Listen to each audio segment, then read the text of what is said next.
আজকের যে বিষয়টি নিয়ে আলোচনা করব সেটা হলো মহড়া শেষ সেনা প্রধানের। প্রধানমন্ত্রী তেজগাঁও বিমানবন্দরে কিভাবে নামবেন, কোথায় যাবেন, কোথায় থাকবেন, সেই পুরো রিপোর্ট মোটামুটি ফাইনাল হয়ে গেছে। মোটামুটি এজন্যই বলছি যে কারণ এই রিপোর্টটি চলে গেছে ভারতের ন্যাশনাল সিকিউরিটি অ্যাডভাইজার অজিত ডোভালের কাছে। তিনি এটা পুরো পরীক্ষা করবেন, দেখবেন এবং তার সঙ্গে থাকবেন আরো কয়েকজন। পরে তাদের কথা বলছি, একে একে আলোচনার মধ্যে আসবো যখন, এবং সেখান থেকে এটা পাস হয়ে গেলে, অর্থাৎ তারা হ্যাঁ বললে, তখন পরবর্তী আর মহড়া নয়, পরের কাজগুলো হবে। যদি ততক্ষণে যদি মনে করা হয় যে কোনো জায়গাতে এই বিষয়টি নিয়ে কিছু পরিবর্তনের প্রয়োজন আছে, তখন সেইটাও করা হবে। এবং তারপরেই ভারতে যে দিল্লির লুটিয়েন্সে, যেখানে আমাদের বাংলাদেশের প্রধানমন্ত্রী শেখ হাসিনা রয়েছেন, তাকে সেখান থেকে নিয়ে যাওয়া হবে সেই অনুযায়ী এই রিপোর্টটা চূড়ান্ত হয়ে গেলে। গত শুক্রবার আফ্রিকার কঙ্গো সফর শেষে যে বাংলাদেশের সেনা প্রধান ওয়াকারুজ্জামান, জেনারেল ওয়াকারুজ্জামান, তিনি যথাবিধি শাহজালাল এয়ারপোর্টে না নেমে তিনি তেজগাঁওয়ের বিমানবন্দরে নেমেছিলেন। সেটা তার যেমন সুরক্ষা, সেই সুরক্ষাটা রাখা হয়েছিল, তৈরি হয়েছিল সেই রকম ভাবে এই সুরক্ষা বলয়ে এইভাবে বাংলাদেশের প্রধানমন্ত্রী শেখ হাসিনা তিনিও ফিরবেন। এবং মনে করা হয়েছে, ঠিক করা হয়েছে যে তিনি শাহজালাল এয়ারপোর্টে তিনি নামবেন না, তিনি নামবেন তেজগাঁও বিমানবন্দরে। তেজগাঁও বিমানবন্দরে নামার কি সুবিধাগুলো আছে সেগুলো দেখার জন্যই ওয়াকারুজ্জামান যে সেদিন তার নিজে যেমন সেখানে নেমেছিলেন, একদম চুপি চুপি সেখানে আসতে পেরেছিলেন, তার কি সুবিধাগুলো রয়েছে সেগুলো সেই দিনই কিন্তু সেগুলো ঠিক করা হয়ে গিয়েছিল, দেখা হয়ে গিয়েছিল।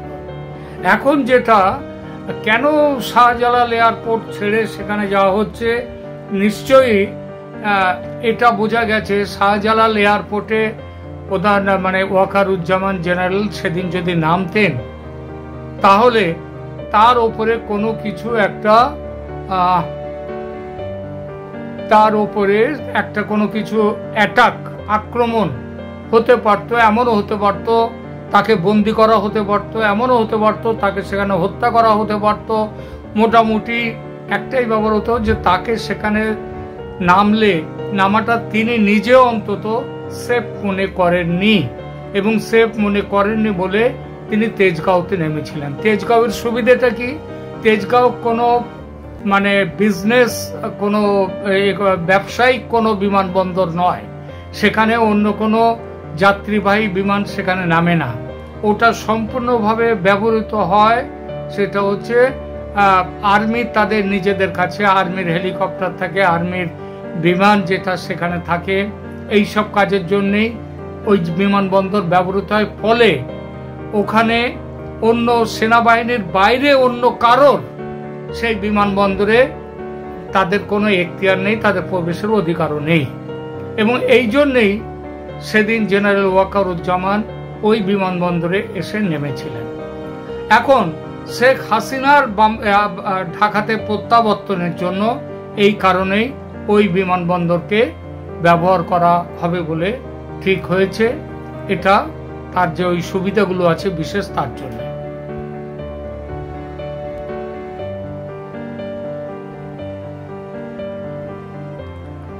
সেদিন মানে গত শুক্রবার আপনারা জানেন যে ঢাকার মধ্যে, ঢাকায় সেখানে হিজবুত তাহরীরের পক্ষ থেকে বিরাট বড় জমায়েত মিছিল হওয়ার কথা ছিল, এবং অত্যন্ত সম্ভাবনা তাদের যে প্ল্যান ছিল সেই প্ল্যানটা ছিল বঙ্গভবন সেটা অ্যাটাক করা হবে।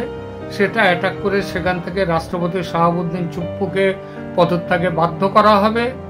এবং আরো যে ব্যাপারটা ছিল সেটা হচ্ছে জেনারেল ওয়াকারুজ্জামান সন্ধেবেলায় যখনই আসবেন, এদিকে রাষ্ট্রপতির কাছ থেকে নিয়ে তারা দেখিয়ে দেবে তখন যে রাষ্ট্রপতিকে দিয়ে জোর করে লিখিয়ে নেওয়া হবে যে তিনি সেনাপ্রধানকে বরখাস্ত করছেন।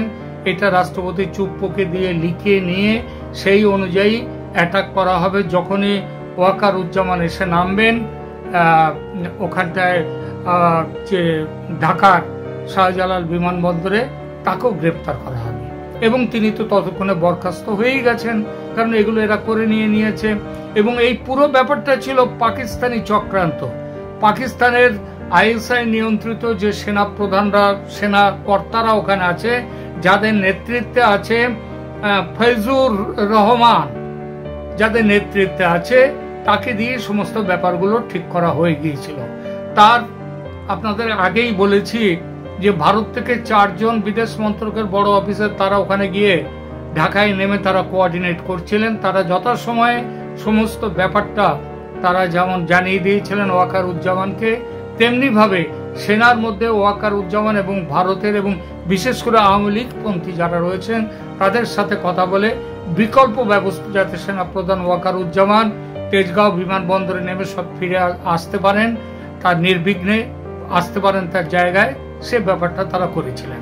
এখন এর ফলে হয়েছে কি, ওই যে আইএসআই নিয়ন্ত্রিত যে ফৈজুর রহমান অ্যান্ড কোম্পানি, তারা তাদের যে চক্রান্ত সেটা ধরা পড়ে গিয়েছিল। এবং ধরা পড়ার পর এখন কিন্তু কয়েদখানায় গিয়ে পৌঁছেছেন আমাদের সেই ফৈজুর রহমান এবং হিজবুতি আর যারা সেনার মধ্যে রয়েছেন একটু বড় দরের, মাঝারি দরের, তারা এখন কয়েদখানায়। এটা যে শুধু ওয়াকারুজ্জামানের, সেদিন যে শুধু ওয়াকারুজ্জামান যে ওই তেজগাঁও বিমানবন্দরে সেফ ল্যান্ডিং করেছিলেন সেটা নয়, এটা আগামীতে শেখ হাসিনার সেফ ল্যান্ডিং কিভাবে হবে সেটাও কিন্তু মহড়া হয়ে গিয়েছিল সেই দিনে। কিভাবে দেশে ফিরবেন প্রধানমন্ত্রী হাসিনা, তার প্রত্যেকটা খুঁটিনাটি ছক করা হয়ে গেছে। এই ছকের মধ্যে এই কাজে যুক্ত রয়েছেন বাংলাদেশের সেনার সঙ্গে, এই কাজে যুক্ত রয়েছেন ভারতের সেনাও, ভারতের সেনাকর্তারা, মানে ভারতের এনএসএ অজিত ডোভাল, ভারতের সেনাপ্রধান উপেন্দ্র দ্বিবেদী এবং তার সঙ্গে আরো 1-2 জন আছেন আমাদের অতি উচ্চ স্তরের সেনাকর্তা। আর বাংলাদেশ সেনার পক্ষে সেখানটায় রয়েছেন জেনারেল ওয়াকারুজ্জামান এবং তার সঙ্গে 2-3 জন তার অতি বিশ্বস্ত সেনা অফিসার তারাও আছেন। আচ্ছা, ভারত কেন এতটা সতর্ক এই বিষয়টা নিয়ে, শেখ হাসিনার ফিরে আসা নিয়ে কেন এতটা সতর্ক? তার কারণ শেখ হাসিনা এবং বাংলাদেশের ভালো মন্দের পুরো দায়টা যতটা বাংলাদেশের, তার থেকে 1 বিন্দু কম নয় ভারতের। তার কারণ ভারতে তিনি অতিথি হয়ে আছেন এবং এটা মোটামুটি সবাই জানে যে তিনি যে ভারত ছেড়ে তিনি যে বাংলাদেশে যাচ্ছেন, এই তার যাওয়ার ব্যবস্থা এবং এর পেছনের সমস্ত উদ্যোগ ব্যবস্থাপনা সেটা ভারতের দ্বারাই হয়েছে। সুতরাং তার যদি কোনো কিছু খারাপ হয়ে যায় তার দায়টা ভারতের উপরে আসে, এটা 1 নম্বর কথা। 2 নম্বর কথা হচ্ছে, দ্বিতীয় কথা হচ্ছে যে বাংলাদেশের ব্যাপারে, বাংলাদেশের সংকট নিরসন করবার ব্যাপারে সমস্ত দায়িত্বটা আমেরিকার ট্রাম্প সাহেব গত 13 ফেব্রুয়ারি নরেন্দ্র মোদীর উপরে দিয়ে দিয়েছেন এবং নরেন্দ্র মোদী সে ব্যাপারে কোনো রকম আপত্তিও করেননি, মানে মৌনং সম্মতি লক্ষণং, এবং সেটা মেনে নিয়ে ভারতকে তার পরবর্তী কাজগুলো করতে হচ্ছে। সুতরাং ভারত এখন সমস্ত ব্যাপারগুলো নিয়ে ভারতের ওপরে তাই একটা বিরাট এই ব্যাপারে দায়িত্ব এসে পড়ে। এবং এই প্রসঙ্গে, এই দায়িত্বের প্রসঙ্গে এতদিন কিভাবে ব্যাপারগুলো হবে সেই বিষয়টা কিন্তু খুব একটা স্পষ্ট হচ্ছিল না যে কিভাবে কি করবে ভারত। কিন্তু এখন ওই গত শুক্রবার ওয়াকারুজ্জামান কঙ্গো থেকে ফেরার পথে তার যে অভিজ্ঞতা হয়েছে এবং তিনি যেটা বুঝতে পেরেছেন কোন পথে নিয়ে যাওয়ার চেষ্টা হচ্ছে বাংলাদেশকে, এবং সেখানে তাকেও কিভাবে ষড়যন্ত্রের মুখোমুখি হতে হয়েছে সেটা যখন তিনি জানতে পেরেছেন, তখন তিনি এখন তার মধ্যে আর কোনো ইফস অ্যান্ড বাটস নেই। তিনি পরিষ্কারভাবে বুঝে গেছেন যে এখন তাকে কি করতে হবে। সুতরাং এখানে তা হলেও কিন্তু একটা জিনিস ছিল প্রথম থেকে, একটা অনেকের কাছেই একটা কিছুটা একটা কিন্তু একটা ছিল, সেটা হচ্ছে ওয়াকারুজ্জামানের ভূমিকা নিয়ে। কিন্তু ওয়াকারুজ্জামান তিনি এটা বোঝা গেছে যে তার মধ্যে এখন আর কেন তিনি গত বছর বিশেষত ৩রা আগস্ট থেকে ৫ আগস্ট পর্যন্ত তার ভূমিকা অনেক রকম প্রশ্নের মুখে পড়েছে, যে তিনি কি চাইলে শেখ হাসিনাকে সেদিন রক্ষা করতে পারতেন না? তিনি শেখ হাসিনাকে এই যে পাঠিয়ে দিলেন, ভারতে পাঠিয়ে দেয়া হলো, এটা না করে তিনি তো শেখ হাসিনাকে রক্ষা করবার জন্য সেনার যেটা কাজ, সেই কাজটা তিনি করতে পারতেন। কিন্তু ব্যাপারটা হচ্ছে এখন মোটামুটি সবাই এই কথাটা বুঝে গেছে, জেনে গেছে যে ওয়াকারুজ্জামানের ওপর যে চাপ সৃষ্টি হয়েছিল, সেই চাপ সৃষ্টি করেছিল শুধু যে আমেরিকা করেছিল তা না, রাষ্ট্রসংঘের তরফ থেকে যে তার উপরে কত চাপ সৃষ্টি হয়েছিল, এবং আমেরিকার ধামাধরা যে পশ্চিমা দেশগুলো ছিল তারাও যে কিভাবে চাপ সৃষ্টি করেছিল সেনাবাহিনীর উপরে।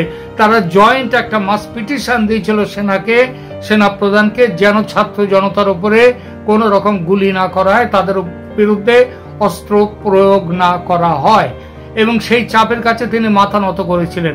এই খবরটা অনেক আগেই জানা হয়ে গেছে। আর সম্প্রতি ভলকার তুর্ক, যিনি হচ্ছেন জাতিসংঘের মানবাধিকার হাই কমিশনের দায়িত্বে যারা আছেন, যার প্রধান তিনি নিজে বিবিসির কাছে একটি সাক্ষাৎকারে বলেছেন যে বিবিসির সাংবাদিক যখন তাকে প্রশ্ন করেছিলেন, আপনারা এই যে গাজায় এত ব্যাপার হচ্ছে, ইউক্রেনে এত কিছু হচ্ছে, আপনাদের ভূমিকা কি? আপনারা কি কোনো দেশে সেখানে যদি সাধারণ মানুষের ওপর কিংবা সেখানে যদি কোন রকম এই ধরনের কি মানবাধিকারের হননকারী কোনো যদি ঘটনা ঘটে, আপনারা কি সেখানে কোন রকম ব্যবস্থা কোথাও নিয়েছেন, নিতে পারেন? সেই ক্ষমতা কি আছে আপনাদের? এই প্রশ্নের উত্তরে ভলকার তুর্ক সেদিন বলেছিলেন, তিনি বাংলাদেশের উদাহরণ দিয়েছিলেন, আমি নিজে বলেছি, বাংলাদেশের সেনাপ্রধানকে সাথে কথা বলেছি তাকে, যে আপনি যদি ছাত্র জনতার উপরে কোন রকম ভাবে কোনো ব্যবস্থা নেন, তাদের বিরুদ্ধে অস্ত্র চালান যদি, তাহলে কিন্তু শান্তি মিশনে আপনাদের বাংলাদেশের যে সেনা আছে রাষ্ট্রসংঘে, তাদেরকে কিন্তু ফেরত দেয়া হবে, তাদেরকে ফেরত পাঠিয়ে দেওয়া হবে। এবং বাংলাদেশে এটা যদি হয় তাহলে সেনা প্রধানের উপর একটা বিরাট চাপ আসত। সেই চাপের কাছে তিনি মাথা নত করেছেন, চাপের কাছে মাথা নত করে সেদিন তিনি করেছিলেন। এটা মোটামুটি বুঝে গিয়েছে, এটা বোঝা গেছে যে সেদিন তিনি কিন্তু স্বেচ্ছায় ওই যে অস্ত্র নামাতে বলেছিলেন অস্ত্র চালাবে না, তার পেছনে এইসব অনেক ঘটনা আছে। যাই হোক, এখন আর সেই ঘটনাগুলোকে এটা যে সেদিন চুপ করে থাকা সেনা প্রধান করেছিলেন, সেটা সম্পূর্ণ তার স্বেচ্ছায় নয়, তিনি বাধ্য হয়েছিলেন সেটা করতে। সুতরাং ভারত এখন মোটামুটি বুঝে গেছে যে সেনা প্রধানকে দিয়ে, সেনা প্রধানের সমস্ত ইফস অ্যান্ড বাটস, তার ভেতরে যত সংশয় সন্দেহ সবকিছু চলে গেছে, এবং এখন ওয়াকারুজ্জামানকে তাকে দিয়েই কাজ করতে হবে, তাহলে একটা যুদ্ধ এড়ানো যাবে। এবং একটা যুদ্ধটা তো কোনো ছেলে খেলা নয়, একটা যুদ্ধ হওয়া মানে সে দেশের মানুষ, সাধারণ মানুষ, তাদেরই ক্ষতি হয়, সুতরাং তাদের বিশাল ক্ষতি হয়। তা ভারত বাংলাদেশের ক্ষতি কোনোদিন করতে চায় না। এই জন্য যুদ্ধের ব্যাপারে যারা যে কথাই বলুক না কেন, যুদ্ধের ব্যাপারে ভারত কখনোই, যুদ্ধ করে যদি শেখ হাসিনাকে সেখানে নিয়ে গিয়ে বসাতে হতো, ভারত অনেক আগেই করতে পারত, কিন্তু ভারত সেটা করেনি। ভারত এখন এইভাবে সেখানে শেখ হাসিনাকে প্রতিস্থাপন করবেন, নিয়ে যাবেন, ফিরিয়ে নিয়ে যাবেন, তার প্রত্যাবর্তন হবে। এবং এই পুরো কাজটা সেই জন্য ভারত এত গুরুত্ব দিয়ে এবং এত পুঙ্খানুপুঙ্খভাবে তার প্রত্যেকটা দিক বিচার করে তিনি ফিরে গেলে দেশের মানুষের কাছে কি ধরনের তারা মনে করবে, তাদের কি এফেক্ট হবে তাদের উপরে, তারা মেনে নেওয়ার জন্য কতটা কি করবে না করবে ইত্যাদি ব্যাপারগুলো, সেই ব্যাপারগুলো ভারত সবকিছু দেখেই তার করতে হচ্ছে। এই জন্যই বলা হচ্ছে শেখ হাসিনাকে দায়িত্ব, এটাও বলে দিচ্ছি, শেখ হাসিনাকে দায়িত্ব দেয়া হলেই সেই দায়িত্ব অনুযায়ী যে তিনি গত বছর জুলাই থেকে কিংবা এখন থেকে আবার যে 5 বছর তিনি একাধিক্রমে শাসন চালিয়ে যাবেন তা কিন্তু হবে না।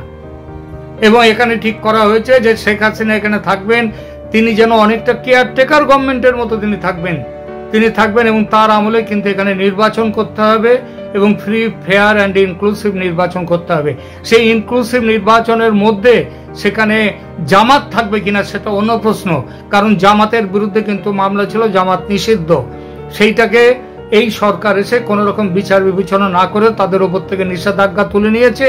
এটা আইন ব্যবস্থার উপরে হস্তক্ষেপ করে এটা তুলে নেওয়া হয়েছে। সুতরাং জামাত আদৌ তারা সেই নির্বাচনে থাকবে কিনা সেটা পরের প্রশ্ন, সম্ভবত তাদেরকে রাখা হবে না, কারণ কোনোভাবেই মৌলবাদী শক্তিকে বাংলাদেশে যাতে তারা মাথা না চাড়া দিতে পারে সেই চেষ্টাই করবে। এবং এই চেষ্টায় আমাদের ট্রাম্প এবং মোদি তারা তাদের ঘোষণাটাও করে দিয়েছেন যে দেশ থেকে, পৃথিবী থেকে মৌলবাদের উচ্ছেদের জন্য, জঙ্গি সন্ত্রাসবাদের উচ্ছেদের জন্য যা করার দরকার তা তারা করবেন। সুতরাং তাহলে বললাম যে মহড়া শেষ, এখন সেই রিপোর্টগুলো কেবল দেখা হচ্ছে, খুঁটিয়ে দেখা হচ্ছে আর কি কি করার আছে। এবং এটা যখনই ফাইনালাইজ হয়ে যাবে, চূড়ান্ত হয়ে যাবে, শেখ হাসিনা কিভাবে ফিরবেন, কিভাবে তিনি ক্ষমতায় আসবেন, কি ব্যবস্থা নেওয়া হবে ইত্যাদিগুলো যখন ঠিক হয়ে যাবে, আর এই রিপোর্টটা এখন ঠিক করা হচ্ছে, কোথায় থাকবেন ইত্যাদি সব ব্যাপারগুলো, এগুলো ফাইনালি হয়ে গেলে শেখ হাসিনা দেশে ফিরবেন। এখনকার মতো এখানেই রাখছি।